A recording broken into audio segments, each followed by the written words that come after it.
Hey guys, welcome back to the Batar Project. I'm your host, Nick Batar. Today I'm joined by Sean Coffin. Sean, thank you so much for taking some time out of your day to jump on. Mate, thank you for having me. Been looking forward to it all day. Awesome, man. And I like to start my podcast with gratefuls. What's something you're grateful for today? Like we were discussing, I'm grateful for having a happy and healthy son.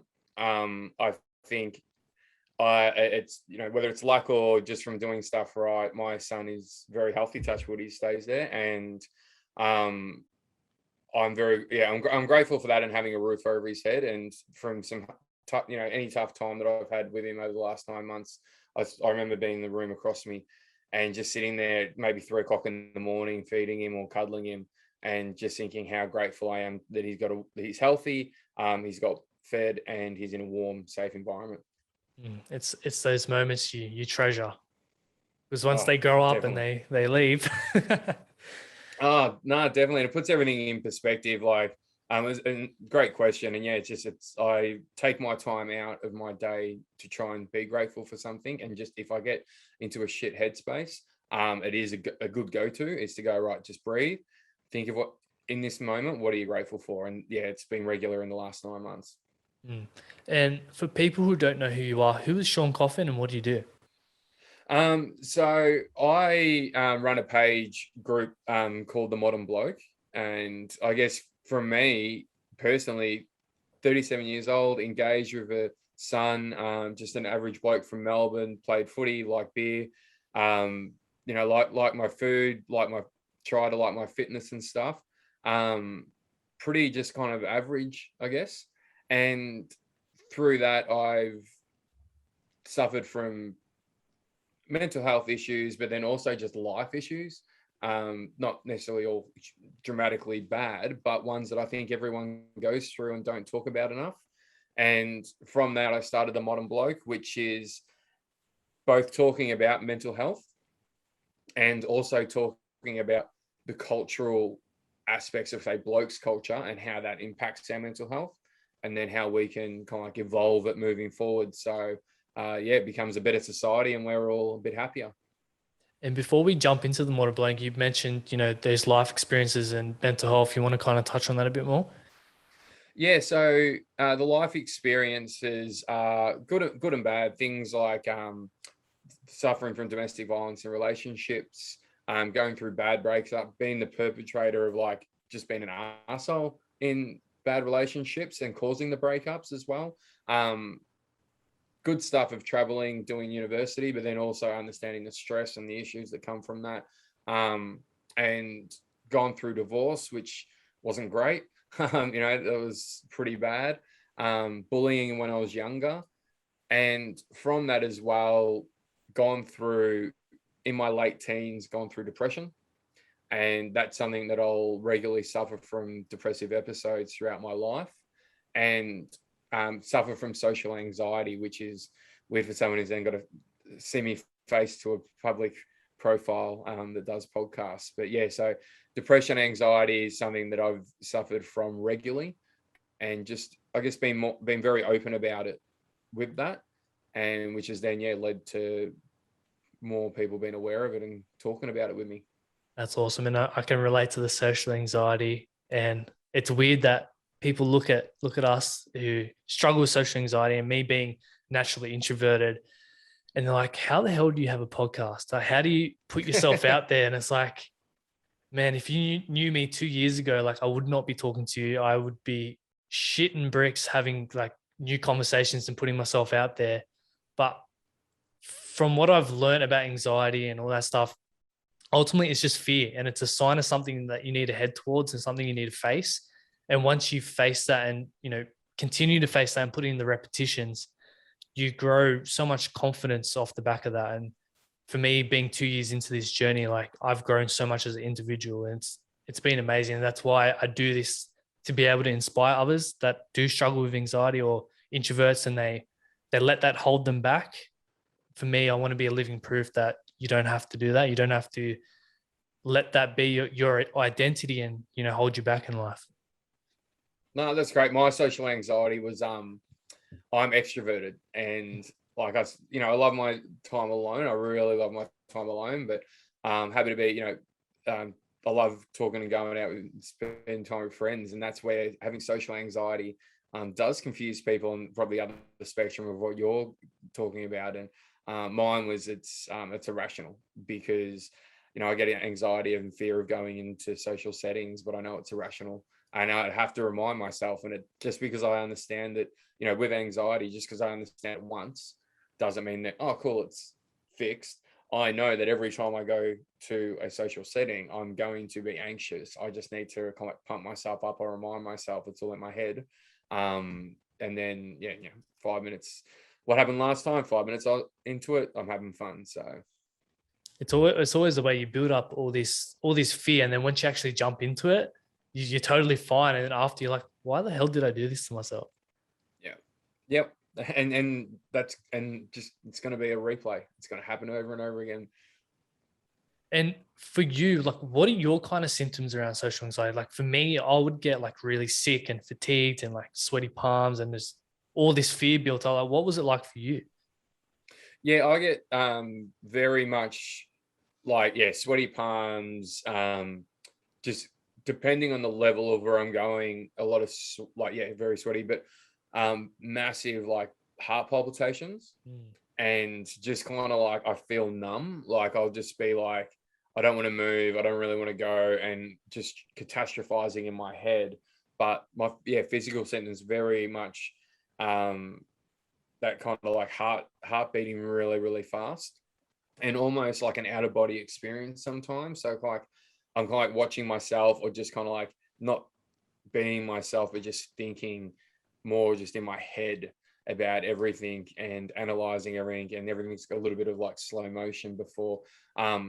And I explained to people with I vision myself going to a party, and there was like a My Kitchen Rules was on TV, and part of their lead up to the first like to every episode was they go to someone's house, and it's a group of people walking up and pressing the button to that people's house, and that was like the crescendo to start the start of the thing. And that was always my anxiety of kind of like get up to the house and almost be just so nervous and press the button, and then kind of like walk in and be like, right, I'm walking through fear type issue. The other kind of like way to explain with, I imagine that every time if I walk in, someone's going to laugh at me, but like I imagine that I'm wearing all black and I walk in and everyone's wearing all white. So like to the point, like I'll message mates and sometimes, and I'll be like, it's a barbecue in summer. Oh, are you wearing thongs or shoes? Because I don't want to wear shoes and everyone else is wearing thongs. And just like they're the stuff that goes through my head. Is it a tie or no tie and stuff. So yeah, just those little minute details just get to me. I'm smiling right now because I can relate to everything you're saying. I go through the same thing. Like if I'm going out somewhere, I need to know what other people are wearing, so I'm not like, I don't stand out. Like, I don't want to be seen. Like I want to be there, but I don't want to be like all eyes on me. I hate that with a passion. And it's funny though, because I just said I hate all the eyes on me, but I have a podcast. Like, it's like I'm contradicting myself. I'm like, fuck. But yeah, social anxiety is a funny one. Like, and the physical for me, like, as I mentioned, I got sick, but sick for me was actually, I would spew up like that sick, and my body would just like shut down and, want to be in bed. And I create all these scenarios. Like I run, if I'm going out somewhere, I'm running like 50 billion scenarios through my head of possible situations that could happen. And none of them ever happen. Yeah. And it's like, fuck me.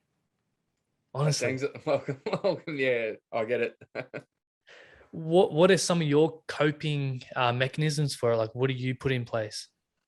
I guess understanding that it is something that's going to happen. Like, some people, as you said, will listen to this podcast and then hopefully be like, oh my God, that happens to me for the last 3 years all the time. And then go, cool. And then it's probably, I could probably do a lot of work to get over it, but it's just, I just try to actively just remember when I'm going through that. This is social anxiety. There's nothing wrong. A good coping mechanism is wherever you're going, go through kind of like scenarios or experiences you've had in similar situations and just remind yourself of the result. So it might be a barbecue with mates that I'll go to, and I'm like, okay, I've known these guys since I was 7. It's never happened. So why would it happen now? Or, it's never, just, and you start realizing that, okay, it's never happened. It's not going to happen now. Is probably the biggest coping. And sometimes, I will double check with some of my mates and just go, what are you wearing and stuff like that. Just because I know that one of those things, as long as I get one of them right, I'll be kind of fine. And then it's just going through it. Yeah, it's a lot of it is, just positive self-talk and trying to be mindful and present, not in your head. Like, just take it one step at a time. Yeah, and another one, and it can be a good and a bad one. I do it sometimes, but I feel comfortable in myself, but it's getting into it's almost working myself up into the persona where I'm comfortable with myself. So it's not a different persona, but I'm like, cool. I know that once I'm 10 minutes in, I'm going to be like, no one's going to care. I'm going to be having fun. I'm going to be asking my mates about stuff, having a few drinks, having a dance, everything like that. So then I'm like, cool, start envisioning myself as that person and kind of mentally get through that block of where I'm just standing there doing that. Once I do that, it's more kind of like, instead of going in and spending 5 minutes kind of like, oh, what's everyone doing? What's everyone wearing? Am I too late? Am I too early? It's just kind of like going in and going, right, no one cares. And I don't care. And then because then you just do that for the first couple of minutes and then you're fine.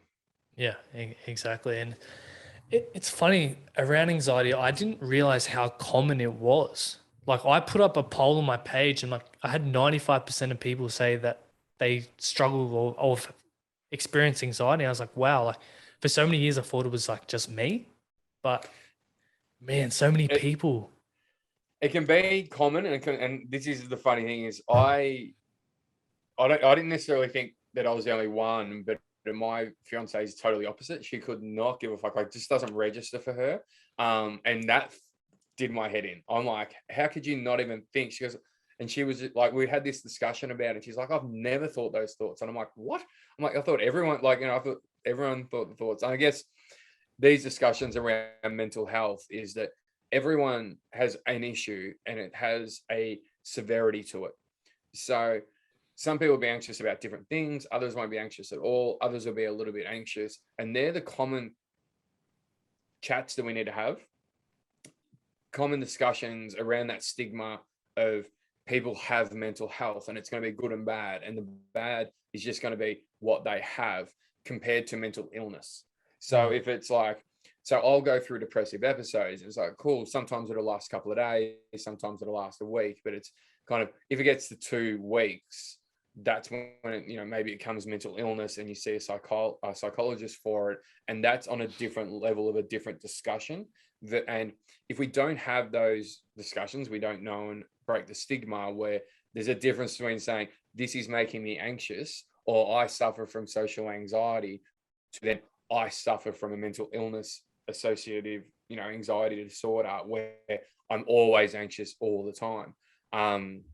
Same thing with depression, that you might be, say, very emotionally intelligent and you feel things a lot more, and that makes you risk of, say, going through depressive episodes. But there are then people that can't get out of bed for no trigger for 2-3 weeks that are clinically depressed and via psychologist, and that's a different discussion. Let me ask you this: why do you think there actually is a stigma when you just mentioned that we all have mental health and we've all experienced it? That's what gets me. Yeah, no, a great question. And I guess my background and what I studied and grew up was marketing, and a lot of it is just about analysis of culture, analysis of people's behavior. So there's an overlap of kind of psychology, but it's kind of understanding more outcomes so you can kind of make money out of it or produce something out of it. And as much as we can ask, why is there a stigma? Part of it is ego. Everyone wants to have ego. So everyone's going to act like they don't have anything wrong with them. And if we're not having those discussions, because the whole culture of the world is super superficial and materialistic, and and this is more probably a couple of years ago to decades ago, then we don't want to have that chink in the armor, and so no one's going to talk about it. And because of the ego kind of driven, is if someone does, that's scary for you because of their opening up. So you tell them, you kind of like shut it down. So you have a culture of like that cycle, and then all of a sudden you get generations come through that all they know is don't talk about mental health. And often it's the more vocal ones. So it's not necessarily everyone, but it's the more vocal ones that are actively shutting down the discussion. So that's all you're exposed to. If you're not exposed to anyone positively talking about that we should talk about mental health, and you're only getting exposed to the people that are loud and saying, oh, mental health doesn't exist, you shouldn't do that, you're a pussy, rah, rah, then that's the next culture. That's all they're going to know about. Yeah. So I think, the stigma is that what that harden the fuck up, that don't be a pussy, that type of mentality, that was always said more loudly than, and probably from the women's side is, more the need to be perfect as well, type thing. But from a men's point of view, that's all we kind of heard. It doesn't mean that there weren't people out there that were pro talking about mental health. I just found they're quiet. And I that's what I kind of find with society in general at the moment, which is why my tagline's I'm showing up, because of it might be good that you're comfortable with your mental health, but if we're not doing these podcasts and we're not becoming role models and actively speaking up about it positively, then everyone's only getting the message that it's bad, because of those people have, most likely they're not necessarily emotionally intelligent, so they don't realize or care that they're being loud and impressionable and saying to people, harden the fuck up, or don't talk about that, or whatever. So that's what we're going to be exposed to, and that's how you get a culture. Yeah. And do you think social media is making it better or worse? Because yes, we're doing this podcast and we're spreading a lot of awareness, but we're also in a culture where we're only showing like the good things and all the highlights in our life. So yeah, I think it's dividing it, which is bad. I think it's the people that are positive and are there and more aware of it. They're going to be better because they're going to surround themselves with these podcasts and pages and stuff. Whereas then the people that aren't aware of it are probably going to get worse because of they're not, say, awakened yet to it.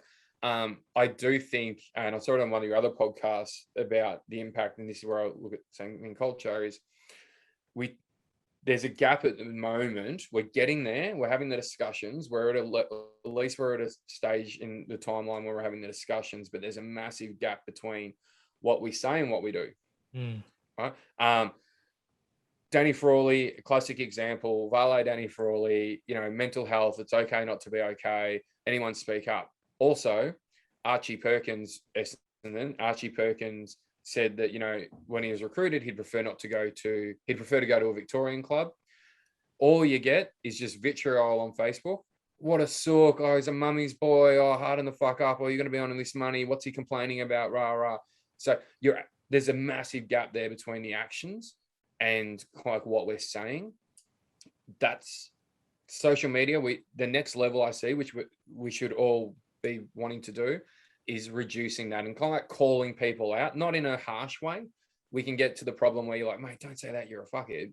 It's more around, which I love, is like, don't say that, not because of Archie Perkins will hear you or whoever you're posting about that's famous. It's because your mate that is on your page, on your timeline, he might be struggling, and he might have a job in FIFO where he can't, he's suffering mentally, job in FIFO, wants to move back on less money. He's struggling with that decision, but then he sees you posting about Archie Perkins to harden the fuck up, and it's only going overseas, interstate, and what is he, a mummy's boy, and rah rah. And then he goes, cool, I now know that I can't talk to my mate about my struggles. And even though the best decision is probably to move back to home, Victoria, home, for my mental health, that's going to be seen as weak, and I don't want to be seen as weak. So I'm just going to stick it out at FIFO, which is then a bigger risk of mental health and potentially suicide.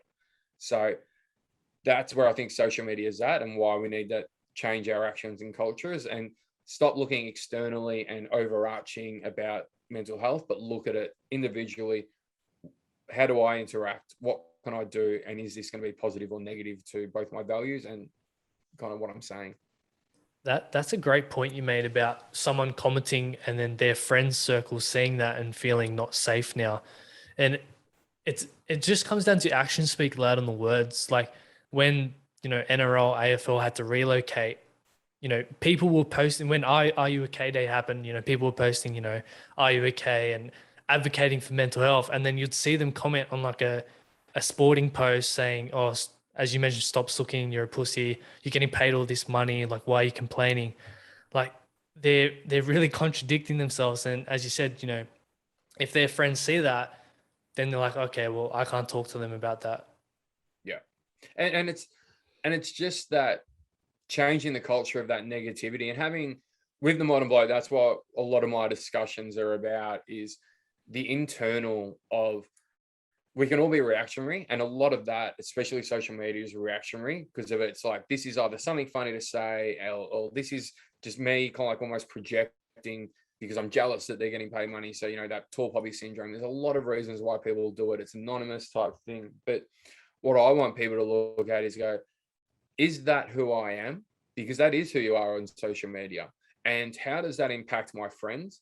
And how does that impact my family? And for a range of stuff that you look at. And I do work with, like, say, footy clubs and just kind of like chatting in some of the groups that I do at breweries and stuff. And it's having that discussion of internally, is this who I want to be known for?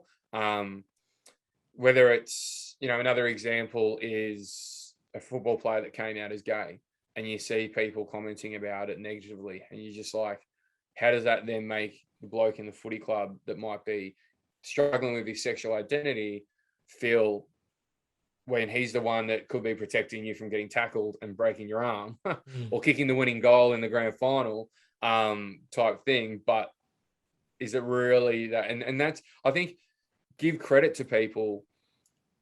That's when they start going, oh, actually, no, that's not what I want to be like. Oh, maybe I shouldn't be doing that. And then going, cool, I'm not going to have a go at you for it, but let's just start working on getting those habits out.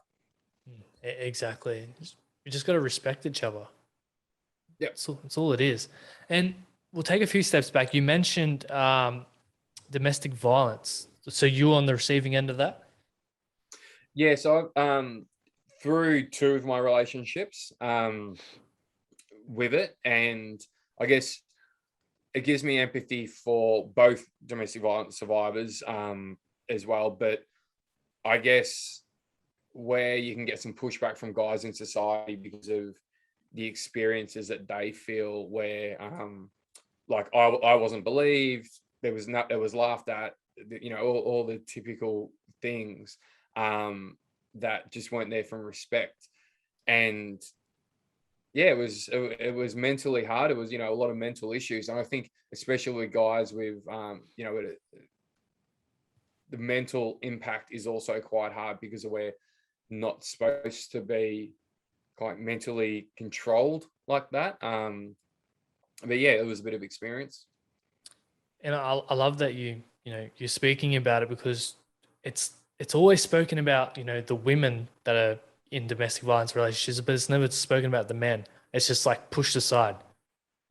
Definitely. And in terms of that, like, and that's just a part of my story, and that's a minor, it's not a minor part as in I don't want to talk about it, but it's not a major part of the modern bloke in terms of it, because of the conversation I feel is that, it's not an either either. They're not mutually exclusive. Domestic violence against women, domestic violence against men. So where the risk can be, and why I choose to speak about it, is sometimes men groups that are about domestic violence against men can be quite toxic, can be very echo chamber, and can be very whataboutism or anti-women. Whereas my kind of discussion is like, even if it's just a 5 or 10% or 20%, 30% this input as to how we value or view it for men, and empathy kind of for men and stuff like that, it still needs to be there, especially because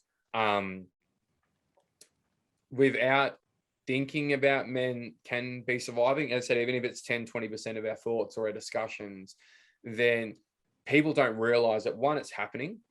So when they go up and see it, they don't even see it as domestic violence sometimes. Like, so I was at a club, physically being hit in the head repeatedly, and people just stood around, and some people laughed and was ghosted, kind of like, you can't hit back, rah. Now, there was security there that didn't even do anything. So if we're not having those discussions, no one that kind of sees that. Now, especially 2:00 in the morning drunk at a pub, there's often times where that would revolve in someone just retaliating, the guy hitting the woman. Now, that's bad. And we should just have that kind of aspect for it and just go, look, it does suffer, and not in the volume as women, but it still means that, yeah, that's a relationship issue that we need to work out, because of then we're going to just have a better society, which reduces stuff. And it just comes down to understanding that it does happen on both sides, because that club scenario, if it was the other way around, people would be dragging you and like assaulting you for assaulting the girl. 100%. And that was where, and that was one of my the second relationship that I had it with, I was lucky that I didn't have that, because of the partner was accusing me of that in broad daylight, but it was just, that was something she was dealing with mentally. And so I guess that also where domestic violence comes into the modern bloke is I look at domestic violence, both male or female perpetrators and victims, as an end result. So as I said, in that aspect, it was a cultural thing. It was a fact that the severity of me being hit versus hitting someone, there was a disconnect. Other people's actions, there was a disconnect. So just changing that culture would have made that stop a lot quicker. But a lot of what we do culturally and talk about, as I said, our actions, our views, what we discuss, the negatives, the results come down to three things that I focus on preventing, which is violence against other men, so us versus us, violence against selves, so self-harm, suicide mainly, and then violence against women, which is the domestic violence side of that as well.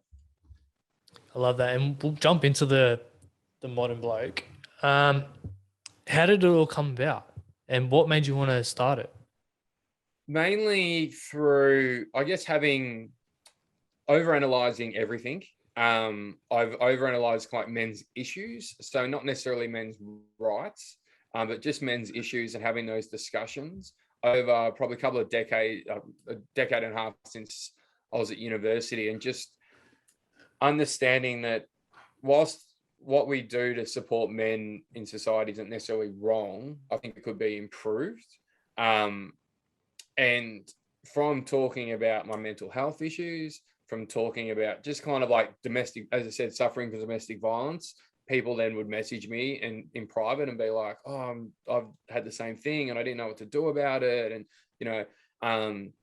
mental health, like, oh, I'm doing the same thing, I'm going through this. Do you have any tips? To then just as well how men are portrayed, say on TV was an example that I had. There were a couple of ads that I'd spoken about, and one of my mates was like, mate, what are you talking about? And I said, just have a look at how, it's probably a couple of years ago, how men are just the bumbling buffoons. And then he's like, about 4 months later, he was like, man, I can't not see it. It's all I can see now. He's like, yeah, he goes, it's true, like in every ad. And I'm like, yeah, cool. I'm like, now that's not, as I said, it's not men's rights. It's not, that discussion to me isn't about, that's not fair. My discussion is every dad. So say it's a bumbling dad. Now, if you're going to have a child in the future, you start subconsciously going, cool, what are dads? What do dads look like? What do dads act like? What do they do? Part of that is media. That's my marketing background. Part of that is media. So you're going to be like, cool, I'm just going to be the goofy, funny, bumbling dad, which means that if that's your persona that you then take on, because that's all you're seeing, pretty much your fiance is going to be the one that suffers from that, because she's going to have to pick up all the serious shit. Because if you don't see dads, the brand of dad, as capable, you see them as the bumbling, Phil Dunphy from the Modern Family type thing.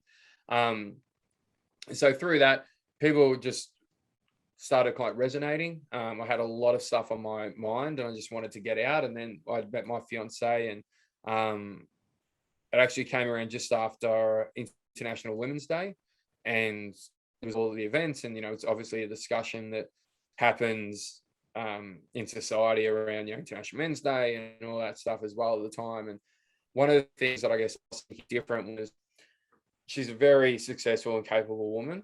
If she was to go to an event, I'd love to be there. And you look at all these things on TV with all these women supporting women, which is amazing. But I go, there's just a gap where why aren't, the partners should be there, or just men in general should be there clapping. And how much would that bring people together? How much? Because I just look at the psychology of it. If you've got a group of women at an awards ceremony with all women in there, it's great. Keep doing that. But you just know there's a subconscious part that just think that they're alone.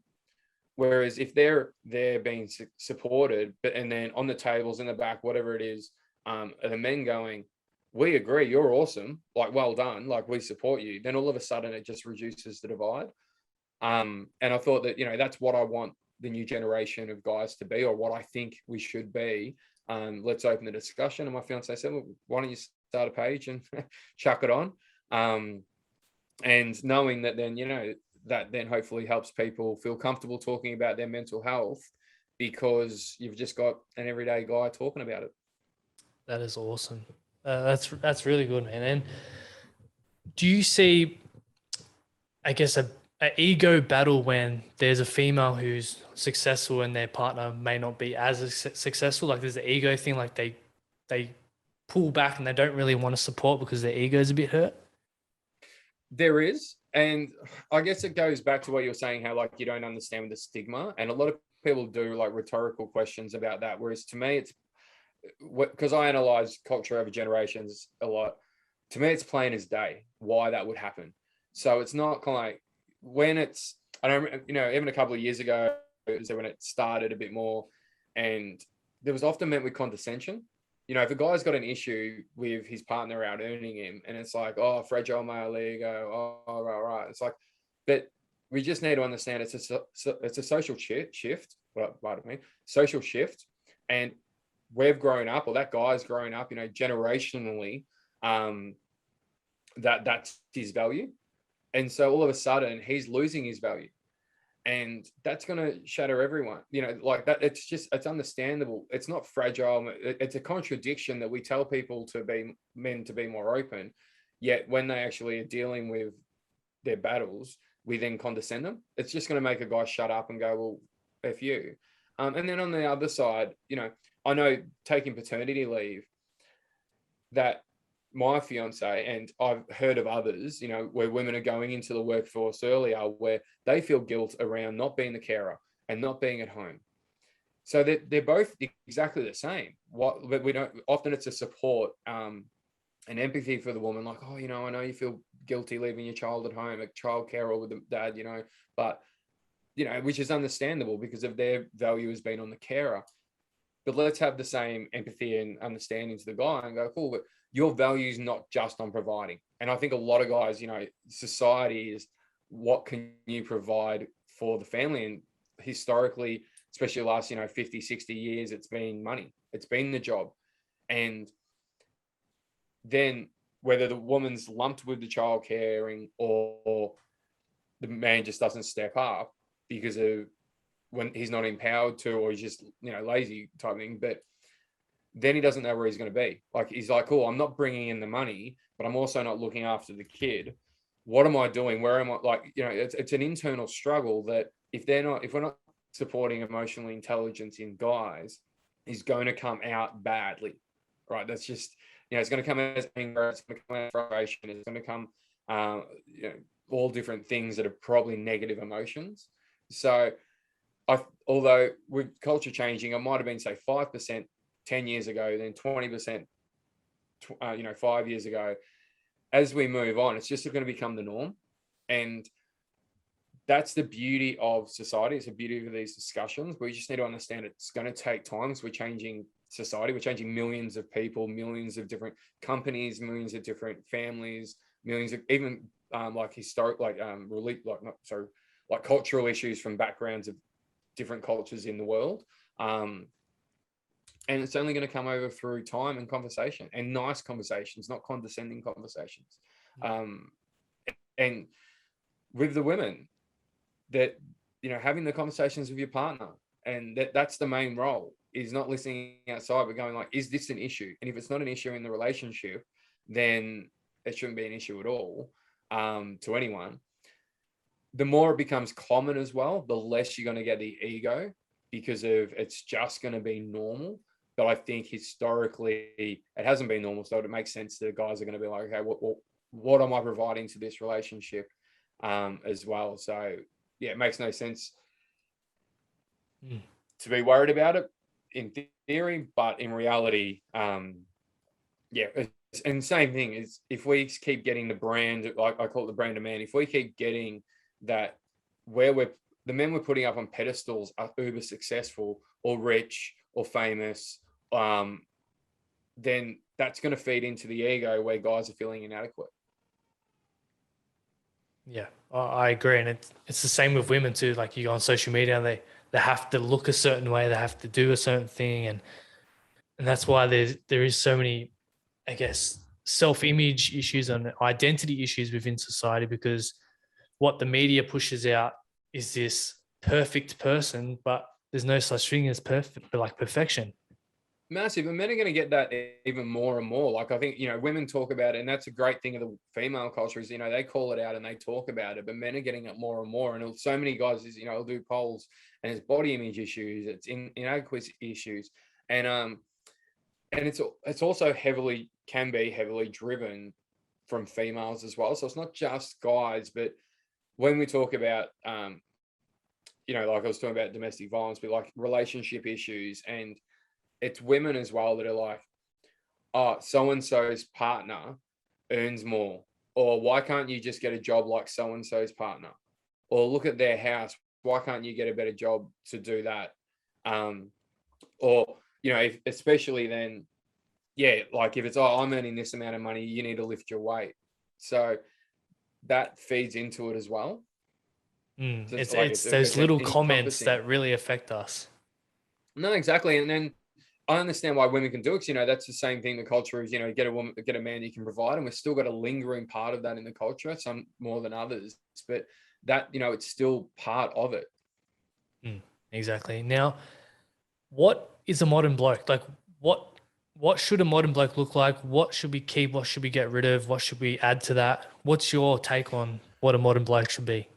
No, it's great that you use those analogies, because it's a game that I play, which is having those discussions. So we talk about what we've spoken about, the values, everything like that, and how some things serve us, some things don't.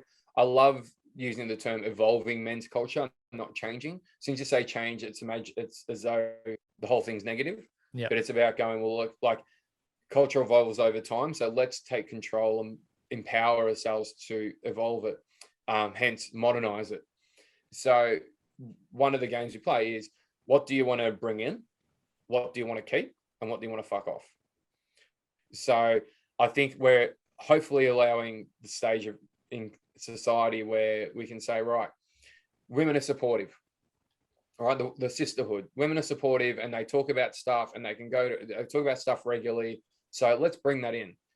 Let's make sure that we're phoning, calling out mates more often. We're catching up for a coffee or a beer and actually talking about stuff, and that we're supporting them a bit more. So let's bring that in. Let's keep. I love banter, right? Good quality banter, not offensive, but good quality banter can be great. So maybe we keep that. And we just realize that's how we build connection. And then to fuck off, not that's necessarily for blokes culture, but, you know, it can be like, you know, homophobia type thing, like, or slurs. So I understand the difference between banter and actual slurs. Disrespect towards women, disrespect towards each other. Just those things that we might think, okay, that's, you know, blokes are like, oh, what a, you know, F word for, you know, someone that's gay or something. Just go, cool, no, let's just get that out. Not like, it's like the ego. we might get people that are defensive and be like, oh no, mate, don't, it's just what we do. No, just let's not do that type thing. Let's catch ourselves out and not do that. And that's kind of what the Modern Bloke is. It's the page is there, or the program's there to facilitate these discussions. I don't have an answer of what the Modern Bloke is. That's not for me to do. But it's about going, each individual person, each individual bloke, start talking about what they think their values are and what they think the modern bloke should be and how they'd want to interact. Show up, interact like that. If we do enough blokes that are doing that, then we're going to change. Like, we're just going to change what I call the brand of man. Like, imagine how powerful it is if blokes that have been told by their dads that that fathers, mate, when you have a kid, being a dad, you're just going to have to work long hours and, leave the mum to do this. And you just, provide the money and don't worry about the cuddles. Guys don't cuddle their kids type thing. If you then go, right, I'm just going to do my own. What do I think the modern bloke is? And I think it's showing up as a father. It's loving my kids. It's understanding that as much as I'm not earning as much money, but I'm being present for my kids who are going to grow up in a better environment. So that's what I'm going to do.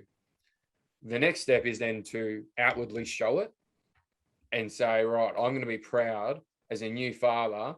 If I hold my son or daughter for the first time and cry, I don't mind putting that on social media, because that's then going to give everyone else, every other guy, the agency to go, shit, we can do that. And that's where, a lot of it, I didn't know guys were allowed to cry. And of course you can, or, just be a proud father or a proud, whatever you want to be doing, just show up for it. Yeah, I already know I'm going to cry when my daughter's born. I just know it, mate.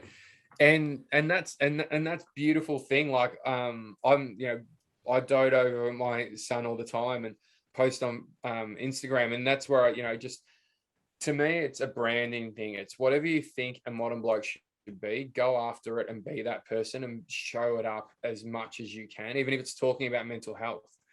If it's being that guy that in the group that says, guys, I'm struggling, or guys, if anyone's struggling, open up, and just create that momentum. And I guess with women as well, it's communicating to men what your version of the modern bloke is, because that's as much important. Look, we're blokes, we care about what women think, especially, let's just go the heterosexual ones as well. We care what women think. So a powerful tool is empowering men, positively reinforcing, that's what I like.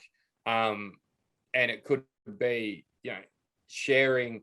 I do fatherhood because we were talking about it before, and I've got a 9-month-old, so I'm heavily in the middle of it. But it's sharing images of how beautiful it is for fathers interacting with their kids, and promoting what you love seeing. One of my friends, it was Bailey Smith, that opened up as a footballer, and it's a funny thing. I guess he's a good example. Bailey Smith was opening up on a podcast about his mental health issues and probably insecurities, and one of my friends shared that on her stories. And I was like, that's beautiful, because of the only other time I've seen him was when women have shared it with him topless with a ripped six-pack.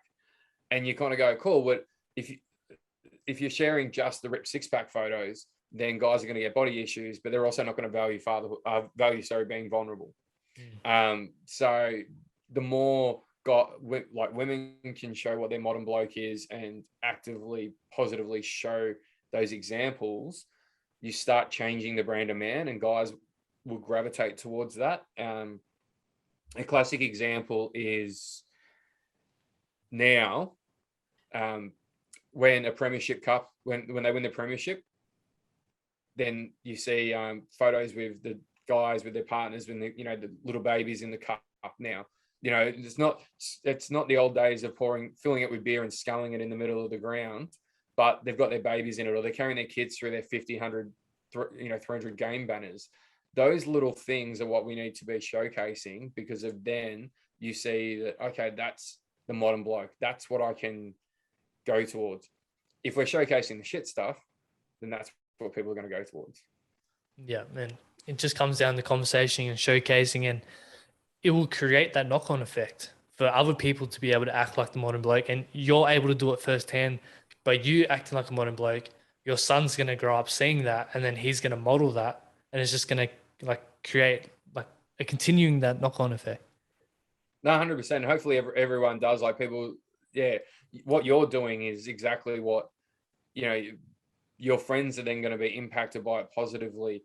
And just, I guess a modern bloke is someone that takes that serious, takes that consciously, and looks at their values and then shows up at it without any like shame of it. And then, part of it as well is understanding your pitfalls and that not everyone's perfect, and that, owning, being humble and owning kind of mistakes and then growing on it and going, right, I'm not good at this. So I'll put my hand up and say, I'm not good at it. And then learning, getting rid of the ego and saying, where can I find to get better? Whether it's finance, whether it's health, whether it's emotional intelligence, relationship advice.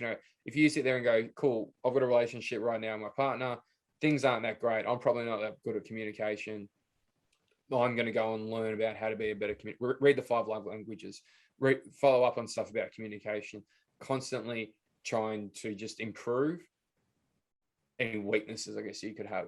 Yeah, and that's with anything in life. You just every day you should be looking to get that little 1% better. 100%. Imagine, just on all those aspects where you think, I just look, and that's my motivation, is if you can just continually impact one person, 1%, to just either be their authentic self, open up and do stuff, the momentum that will come out of it will be huge. Now, there's a term that I feel like it's getting thrown around so much: toxic masculinity. What is your take on that? This is a good one. For any listeners, look, even in the circle, as you said, it gets thrown around. It's a debatable topic. So I'm not saying that my idea of toxic masculinity, one, can change because it's probably changed from when I started the Modern Bloke, because I've listened to podcasts and had these discussions a lot. Don't be afraid if your opinions change. That's the whole part of growth. It's also debated whether or not it's true or not, or whether it's there or not. So let's just, for the sake of it, say that it is true. It's there. Let's talk about it. Toxic masculinity to me is harmful masculine values and energies. So it's not nothing necessarily, I guess, to be ashamed about culturally, because of we're in the midst of it. Being, even a 10-year block can be like, a big social change. It's understanding that, say, risk taking could be seen as a masculine energy, but stupid, idiotic, harmful risk taking is toxic masculinity. So driving the fastest car in the world to break the land speed record, especially if you're testing like new technologies and it's risky, that's something that, predominantly a lot of guys like, I want to do that. I want to push that barrier, even though, I want to get that adrenaline, I want to get that thrill. However, speeding at 90k in a 60 zone through, or 150k down the freeway on your P's, that's toxic masculinity. It's just toxic behavior that could be, that I define as toxic masculinity. But we all do it. It's understandable that people do that. And that's where it's about going, cool, mate, it's not shaming you for doing it, but let's stop doing it. It's that ego driven, if you're doing things for the wrong reason. Toxic masculinity is all different examples where I might want to think that I'm going to be ruling something if I'm physically threatening to you. So we can have a massive discussions, and you and I can debate any topic. And if we're having a topic verbally and then I get frustrated and I'm like, right, I'm going to now threaten you, right? Especially physically. That's toxic masculinity, because that's ego. It's a negative trait of your emotion. Versus if we're actually going to have a fight, you go, look, cool, let's get in the boxing ring. We love boxing. And I'm like, cool, I'm going to knock your head off. That's not necessarily toxic masculinity. So I think some of the debates that come out of it, but what about with women? Women can have toxic masculine energies as well. So if they're physically, beating someone up, I consider that maybe a toxic masculinity, because it's masculine energy of that physical aggression type thing. Just like, men can have feminine energies as well, and men should, definitely have their feminine energies. So toxic masculinity is that kind of like that masculinity focus. If you're doing it because of, I'm a man, if you're representing a negative, destructive or abusive, say, behavior, and you're attaching it to because I'm a man, that's to me toxic. And I guess, is it toxic masculinity, or is it just boys and then men? Boys are like making stupid decisions, feeling like because they are a boy that they can do whatever the fuck they want, really. But whereas men are not gonna look to get in a fight, or if they get angry, like they can control their emotions a bit more, I feel. I look, and it's the same thing. There's a lot of nuances. So it's a discussion where kind of like, you can have a 50-year-old that is just going to get into a fight with everyone because they're a hothead and they can't control their emotions. So are you then considering that a man or a boy? Because a boy, is that an 18, you don't change that. So you kind of go, and I guess when you get older, it's less acceptable. It's definitely not acceptable, but it's understanding that as boys, we need to have that chat to men or to the boys about how are you going to deal with this in the future? And if we don't, if we're just like, that boy's there, that's toxic masculinity, or that boy's doing this, and we're not going to actually actively be a role model or actively have that discussion, we can't complain at it when he turns 50 if no one's had that discussion with him that he's still doing that. So I think same thing, then you're also discrediting boys. Yeah, because boys as well can be, and like, so one of the things that I absolutely loved, and I shared on my stories last night. So 9-month-old son and my 10-year-old nephew has just gone, he's gone caravanning, and there was a photo where he was like holding my son, and he just stopped on him. And he's like, he's the oldest cousin now, first time being, oldest cousin, and there's a photo of them sitting on the couch, and my son's just like looking into his eyes just as well. And I was messaging my sister, and she's like, Noah's got that photo as his screensaver on his iPad. And so that's a boy as well. So a boy behavior, and I guess if we then start saying that, that's that brand, that's a boyish behavior, then the boy goes, oh, cool. So that's what I'm supposed to do as a boy. And then we expect them, as soon as they become a man, expect them just to learn how to not do it. Whereas that boy, my nephew, he's also, I remember speaking to him a couple of years ago where he was frustrated, his younger brother, and he was just so frustrated. And I pulled him aside. I said, mate, what's going on? He goes, oh, he did this. And it's just so frustrating. And he threw the ball, and he was walking away. And I said, no, come on, let's walk away like that. And he was just so frustrated, and he threw the ball against the wall. He was like, oh, he didn't want to throw the ball because he'd been told that, that's the thing, that's not what you do. And I said, no, throw the ball against the wall. And he threw it against the wall. And I said, sit down. And I said, what do you feel like? Do you want to cry or anything? I was like, yeah. But he was holding it. I said, just fucking cry then, like cry. And he just started bawling. And then 30 seconds type thing. And it's just a release. And then he, got himself composure. And I was like, cool, how do you feel? He's like, oh, yeah, cool. He didn't understand this. I'm like, mate, your brother's younger than you. He doesn't understand fair. He doesn't understand that. It makes sense, though, that you're going to get frustrated because of your dingos. But how do you feel now? You've got it. Yeah, I've got it out of myself. So it's understanding that because of teaching boys that crying's okay, I guess that's the thing. Teaching boys that crying's okay where it's meant to be, where it's used well, isn't then discounting that throwing a ball against the wall, not breaking anything, but just just a little bit of a piff to get out that aggressive energy is also a good outlet. So having those range of emotions, then they can choose which one they do, versus boys, we allow boys to cry, but then we don't allow them to rough and tumble. And that's where sometimes the communication comes, where it's, boys will be boys. And sometimes people go, okay, they're rough and tumbling, two boys rough and tumbling. Because we might have an anti boys will be boys, because we think that creates toxic masculinity. we actually don't, we pull them apart. Guys, boys, stop roughhousing. You sit over there, or just go play nice.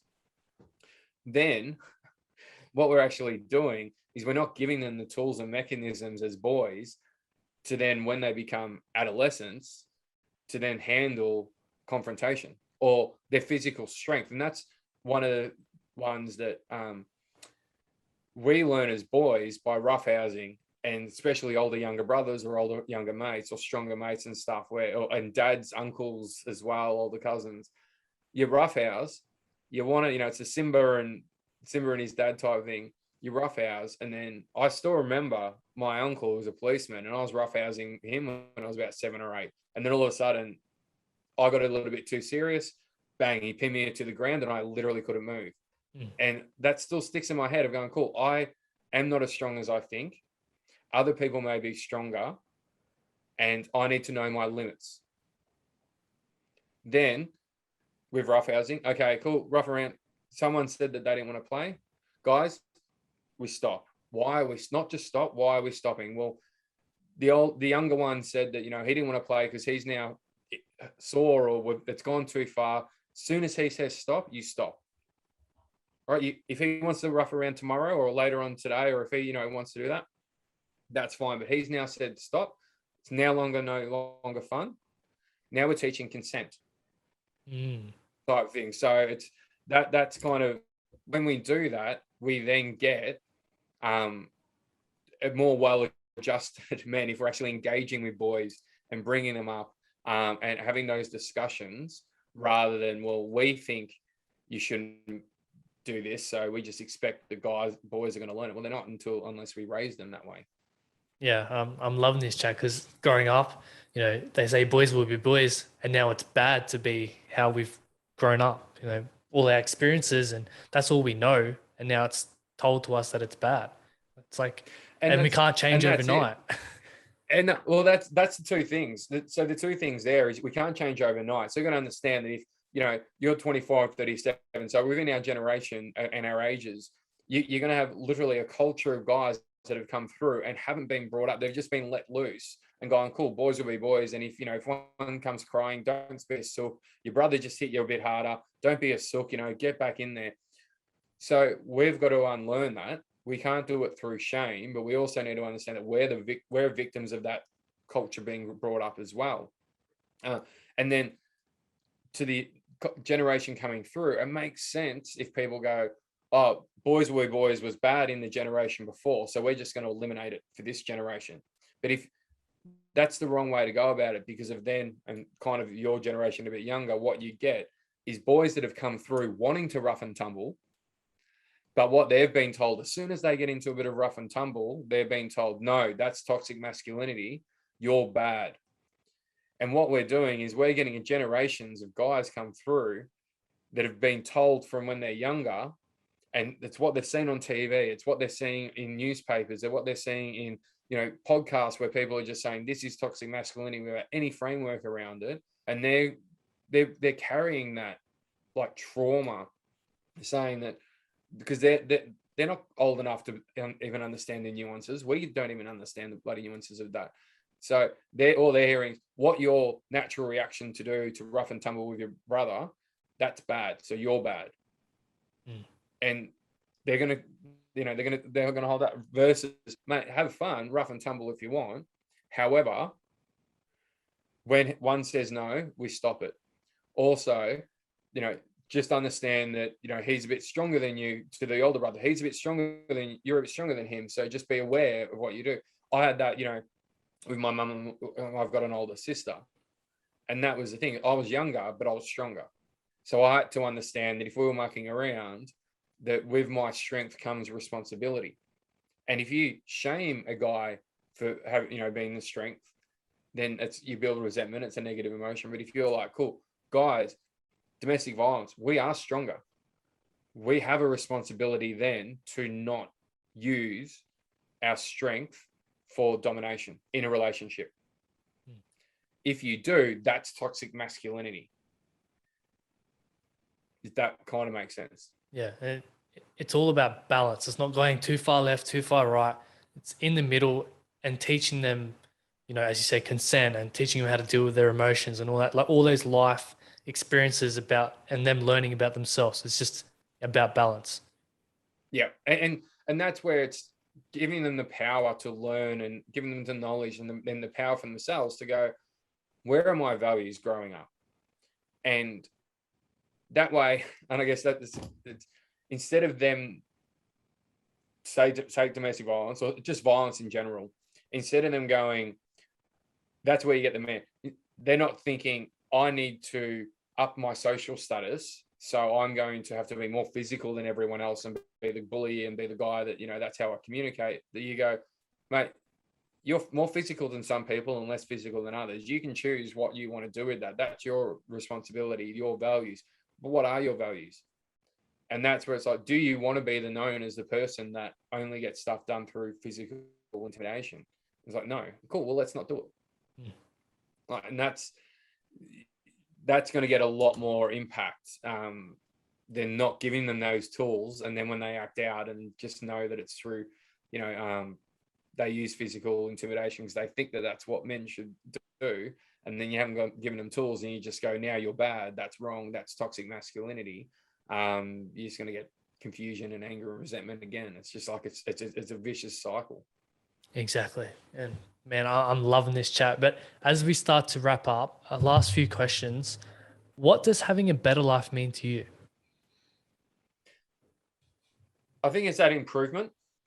So I think, and I guess relating to blokes, it's really looking within for your shortfalls and addressing them without ego and addressing them with other people, getting support without ego. Because to me, your life at any one time is that you draw a line in the sand. This is my life. How do I get a better life? Well, I improve on what I'm good at and I like doing. But for a lot of guys, the strength comes from saying, right, well, my fitness I'm lacking. I'm going to swallow my pride and go and get a PT or go and ask for questions or just change that. And then I'll have better health and fitness, knowing that that's better for my body, my mental health, my energy around my kid and my family. It could be finances. I'm in debt and I don't know why.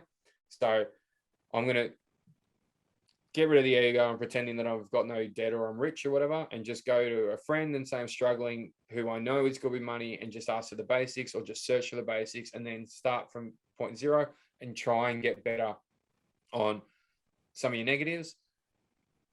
Then every day that you improve that, whether it's from negative to a positive, like, from debt to at least being zero, or from a little bit of money to more money, or from, obese to slightly obese to then just unhealthy to then normal to then, fit, whatever you're doing, you're going to have a better life. Yeah, I love that. And how do you define success? Success to me is living to your values. So you know success from yourself. Don't worry about anyone else.